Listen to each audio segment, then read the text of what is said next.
The following video is one in a series on spiritual resilience training, a non-religious view of personal values and their dynamics with others.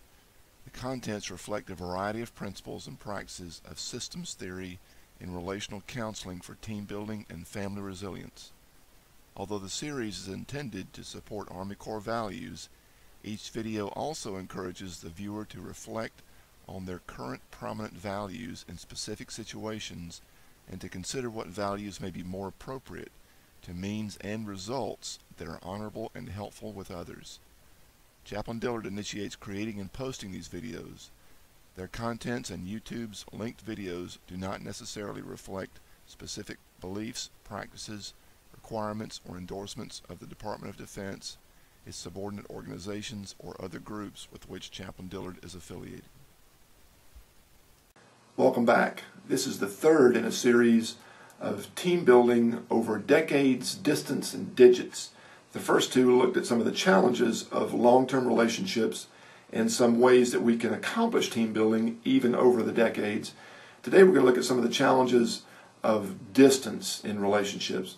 And typically I'm talking about geographic distance. Now, whether that's distance in your family because your spouse lives 10 miles away from where you work and you actually spend more time with your coworkers than you do with your family, which is a very common occurrence, or if we're talking about in a business or a work relationship where different offices for which you're responsible or with which you must liaise are miles and miles apart, and you simply can't see them because you're displaced geographically. One of the first things we need to understand is that all individuals long for a strong sense of healthy attachment or connection. It's part of human nature. Now, some of you might immediately disagree with that and say, no, I'm good. I'm good as a Lone Ranger. I don't really need a strong attachment or connection to somebody else. Well, I'm going to challenge that, and you can call me on this if you want to, but if that is your thought or your feeling, I can almost guarantee you that in the formative years that you were growing up, especially at home, your first 18 years of life, more importantly your preschool years, you had somebody that was very cold. Your parents, one or both, were very cold, or they're very hostile, one of the two. They were avoidant or they were attacking in their relationship with you. And so, yeah, of course, you don't want a sense of attachment because in your mind it's been proven as something that is either not possible or when you want it you get disappointed. Now, if that's been the case, there can be healing for you. That's not the purpose of this particular video, but you've been hurt, you have been scarred, but you have set up a defense mechanism in yourself to keep yourself safe from something that might hurt you again if you were to seek that strong sense of attachment. But it's human nature to want it. All of us want it. So when we are displaced, detached by geography, it creates a void in us. Second point we need to understand is that all nature dislikes a void, and we tend to fill in any gaps for right or wrong. For example, think about information.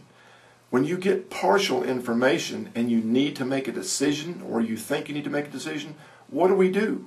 We fill in the gaps. We'll fill it in with assumptions, and if we mull over those assumptions enough, they begin to become truths in our mind, whether they are or not. In the same way with relationships of authority or connection or anything else. If there is a gap of relationship in our life, we will attempt to fill it in with another authority or somebody else who can provide a level of closeness to us, of friendship, because we miss the other person. It's just very natural, and those can be done in healthy ways or unhealthy ways. But nature hates a void, and we will try to fill in those gaps so that we can make decisions, so that we can have some sense of relationship, for good or bad. Thirdly, and this relates to the previous point, is that absence does not make the heart grow fonder. it simply makes the heart more hungry for connection. So the more important that relationship or the function of that relationship should be to us, the more hungry we become for connection. So let's think about a work relationship. If your supervisor, who is supposed to give you your priority of work, feedback on your performance, the resources that you need, if you are geographically displaced from that person because of your organization, that really creates a lot of anxiety or resentment or fear or depression or frustration and anger because of the level of importance of that relationship. Certainly that is true in family. When a soldier deploys overseas, or when the family stays home and the soldier has to deploy, because of the nature of that relationship, it creates a deep, deep longing that is more intense than other types of relationships because of the nature of that relationship.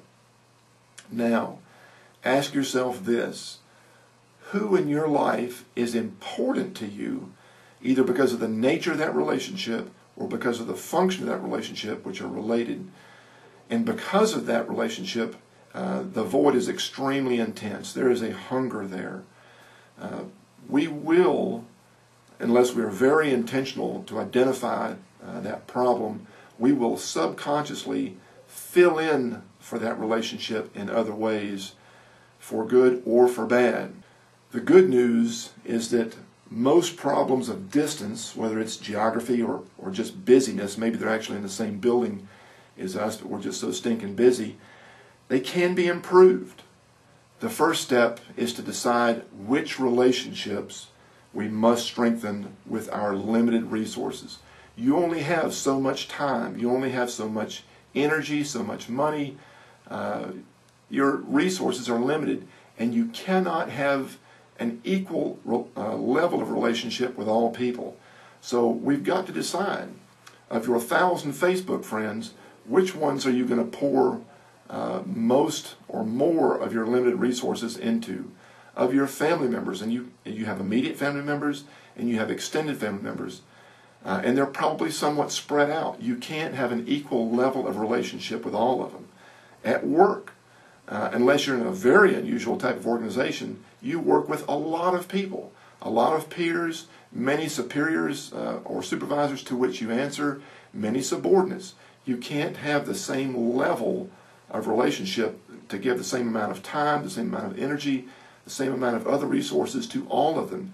So we must choose who is most important to accomplishing the purpose of that team. If it's a family, there are different functions or purposes of that family. Who is most key to accomplishing that function? If it's trust, if it's power, if it is progress, if it's education, if it's productivity, name the uniqueness of that relationship, and it will begin to become clearer who is the go-to person that you need to really strengthen that relationship. Secondly, we need to discuss and agree on the basics. Why are we going to connect, and how are we going to connect?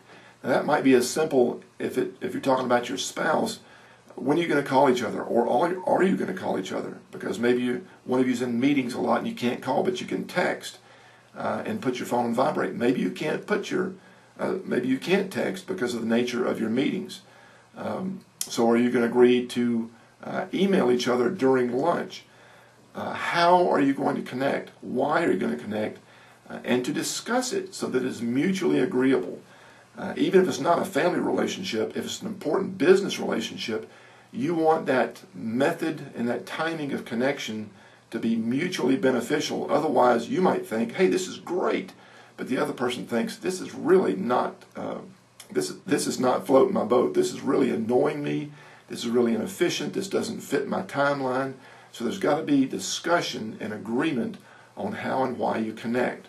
Underneath this point, you need to discuss and agree on a very few specific goals. Now, why do I say very few and specific? Because of the distance, you can't accomplish everything. Take a work relationship. Now, maybe that work relationship is very, very important, but if you're separated by distance, you need to be efficient in how you communicate, based on that goal. If you're trying to accomplish everything, your emails are going to be pages long. They're impossible to read. They're frustrating to read. The phone conversations will be far too long. The meetings that you have every once in a while, because you're separated by distance, the face-to-face meetings or the video teleconferencing will feel like a shotgun blast that's just overwhelming. So it needs to be a few goals. What is most important to accomplish, and really specific? How will you be able to measure their progress? How will you be able to measure their success so that you know you're making forward motion? We've covered this one a little bit already. We need to make sure that we have realistic preferred venues of connection, email, text, phone call, etc., etc. Let me just say this. Think outside the box. There might be some very simple ways that, or some creative ways that other people typically don't use. If Skype works for one of you because of your type of phone but doesn't work for the other one, it doesn't matter if it's great for you.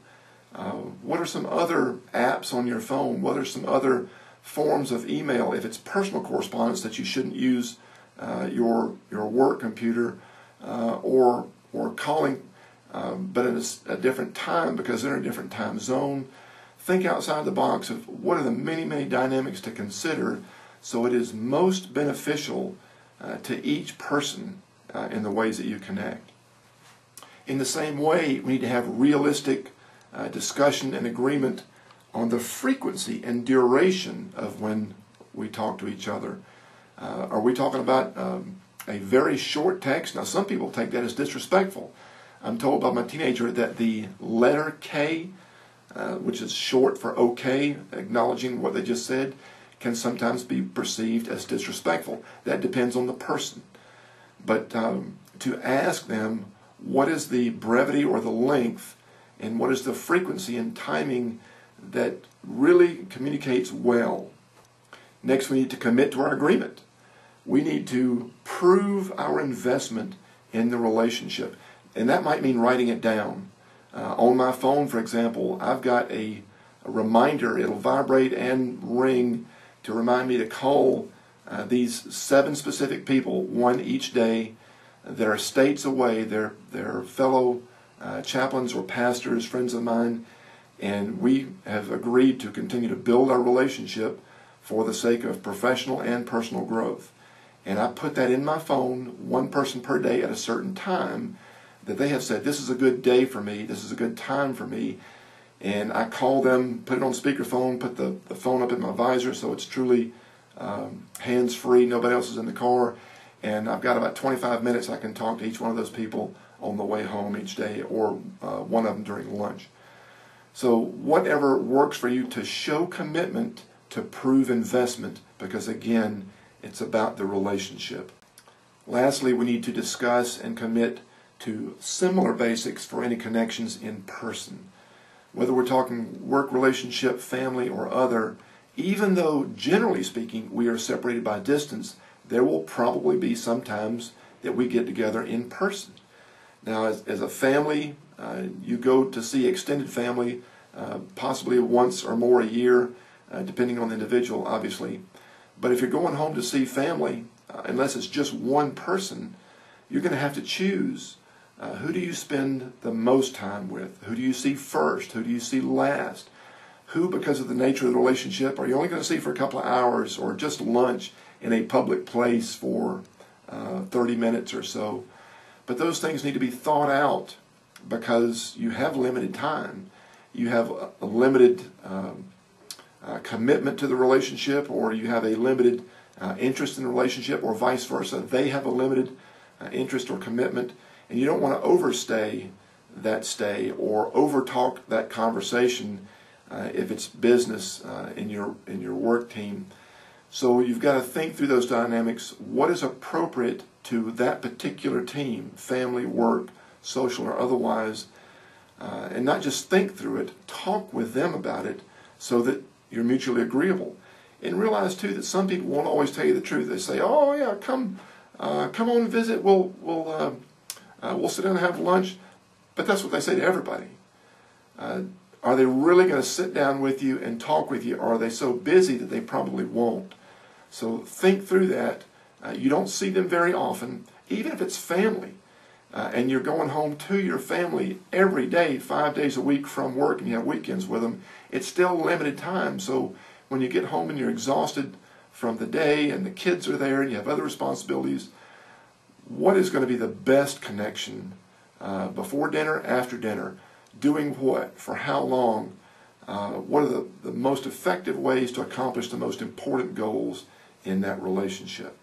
So these are some of the challenges and some of the solutions to building the team or building relationship that is challenged by distance.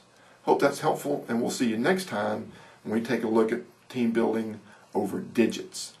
Hope to see you then. At the release date of this video, I am stationed with Research, Development, and Engineering Command, RDECOM, at Aberdeen Proving Ground, Maryland. Because the majority of our personnel are in this area, I spend most of my time here. I do, however, travel to our distant units based on command priorities and budget. I place these videos on YouTube for broad visibility to Army personnel and their families, but I hope the videos will be helpful to others too. If you are assigned to RDECOM and want to request specific topics by video, training on site or by VTC, or confidential counseling on site or by secure webcam, you can contact me at jeffrey.d.dillard.mil@mail.mil.